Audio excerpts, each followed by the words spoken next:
عشق میں جو تو نے دیا کوئی بھی وہ دے نہ سکا، سلام یا حسین۔ بسم اللہ الرحمن الرحیم۔ السلام علیکم۔ حضرت محمد صلی اللہ علیہ وسلم اسلام کے آخری پیغمبر کی وفات کے صرف 50 سالوں کے دوران مسلم حکومت ظالم یزید کے تحت اموی خاندان سے بدعنوانی کی طرف بڑھ رہی تھی۔ حضرت امام حسین ابن علی رضی اللہ تعالیٰ عنہ اور حضرت محمد صلی اللہ علیہ وآلہ وسلم کے نواسے نے یزید کی بری حکومت کے خلاف موقف اختیار کیا۔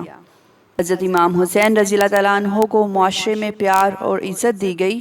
یزید کو اس کا احساس ہوا اور وہ سمجھ گیا کہ اگر وہ حضرت امام حسین رضی اللہ تعالیٰ عنہ کو اپنی حمایت کرنے پر راضی نہیں کر سکا تو لوگوں کے لیے بھی حضرت امام حسین رضی اللہ تعالیٰ عنہ ہی واحد انتخاب ہوں گے۔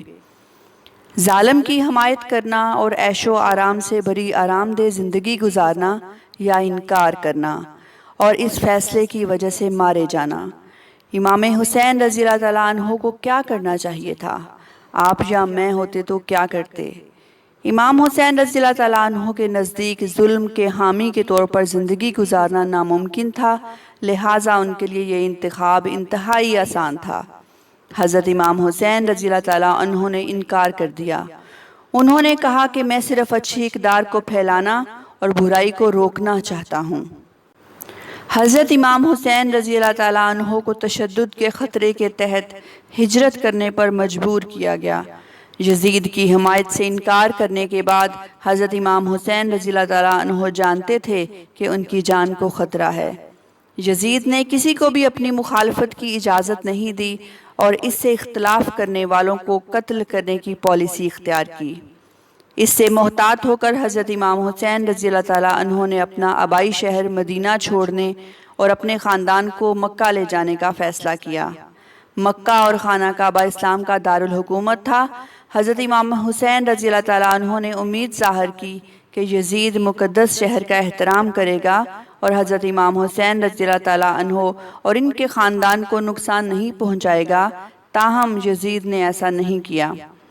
حضرت امام حسین رضی اللہ تعالیٰ عنہ نے کوفہ کا راستہ طے کیا، عراق کا ایک شہر جہاں سے انہیں حمایت کے خط موصول ہوئے تھے۔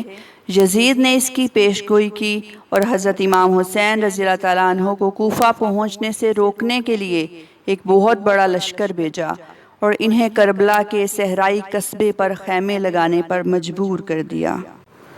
جب وہ کربلا پہنچے تو حضرت امام حسین رضی اللہ تعالیٰ عنہ کو ان کے خاندان کے ساتھ 72 ساتھیوں کو یزید کی 30,000 آدمیوں کی فوج نے گھیر لیا۔ بہت زیادہ تعداد اور پانی تک محدود رسائی کے باوجود حضرت امام حسین رضی اللہ تعالیٰ عنہ نے ہار ماننے سے انکار کر دیا۔ یزید نے حضرت امام حسین رضی اللہ تعالیٰ عنہ کو حتمی انتخاب دیا، یا تو حکومت کا ساتھ دیں یا مارے جائیں۔ حضرت امام حسین رضی اللہ تعالیٰ عنہ اپنے اصولوں کے خلاف ڈٹے رہے۔ یزید سے حتمی فیصلہ حاصل کرنے کے بعد امام حسین رضی اللہ تعالیٰ عنہ کو احساس ہوا کہ وہ چند دنوں میں مارے جائیں گے۔ حضرت امام حسین رضی اللہ تعالیٰ عنہ نے اپنے ساتھیوں کو جمع کیا اور انہیں فرار ہونے کی تلقین کی۔ امام حسین رضی اللہ تعالیٰ عنہ نے وضاحت کی کہ یزید کی دشمنی مجھ سے ہے، وہ میں ہوں جسے یزید قتل کرنا چاہتا ہے، نہ کہ آپ لوگوں کو۔ گرم صحرا میں پانی سے محروم ہونے کے بعد امام حسین رضی اللہ تعالیٰ عنہ نے اپنے حامیوں پر زور دیا کہ وہ خود کو بچائیں۔ اس کے باوجود حضرت امام حسین رضی اللہ تعالیٰ عنہ کے آدمی ان کے وفادار رہے اور اپنے اصولوں پر قائم رہے۔ چند دنوں میں یزید نے اپنی فوج کو حکم دیا کہ وہ حضرت امام حسین رضی اللہ تعالیٰ عنہ اور ان کے ساتھیوں کو قتل کر دیں۔ جب جنگ شروع ہوئی تو حضرت امام حسین رضی اللہ تعالیٰ عنہ اور ان کے بہت سے ساتھی شہید ہو گئے۔ یزید کی پوری قوتوں نے اس سے وعدہ کیا کہ اگر وہ یزید کی حمایت کرنا چاہتے ہیں تو وہ آزادانہ طور پر اسے چھوڑ سکتا ہے، لیکن ہر بار حضرت امام حسین رضی اللہ تعالیٰ عنہ نے انکار کیا اور بالآخر اپنے اصولوں کو مضبوطی سے تھامے ہوئے شہید ہو گئے۔ حضرت امام حسین رضی اللہ تعالیٰ عنہ اپنے موقف اور اصولوں کی وجہ سے قیامت تک فاتح ٹھہرے۔ ان کی شہادت کے بعد حضرت امام حسین رضی اللہ تعالیٰ عنہ کے خاندان کو اسیر کر لیا گیا۔ امام حسین رضی اللہ تعالیٰ عنہ کی بہن زینب رضی اللہ تعالیٰ عنہ نے قیادت کا کردار ادا کیا اور یزید کے محل میں ایک متاثر کن تقریر کی۔ اس کے عمل اور اس کے طرز قیادت کی مذمت کی۔ زینب رضی اللہ تعالیٰ عنہ حضرت امام حسین رضی اللہ تعالیٰ عنہ کے موقف اور ان کے اصولوں سے متاثر ہونے والی اولین میں سے ایک تھیں۔ اس وقت معاشرے میں موجود جنس پرستی کے باوجود زینب رضی اللہ تعالیٰ عنہ نے خاموش رہنے سے انکار کیا اور یزید اور اس کے وزراء کو معاشرے کے اخلاقی زوال میں ان کے کردار کا محاسبہ کیا۔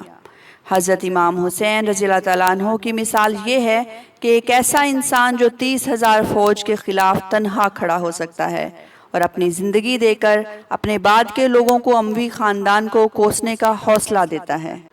جس طرح 7ویں صدی میں رہنے والے حضرت امام حسین رضی اللہ تعالیٰ عنہ کے موقف سے متاثر تھے، اسی طرح آج بھی لاکھوں افراد حضرت امام حسین رضی اللہ تعالیٰ عنہ کو ان کے موقف پر خراج عقیدت پیش کرتے ہیں اور ان کی شہادت پر ماتم کرتے ہیں۔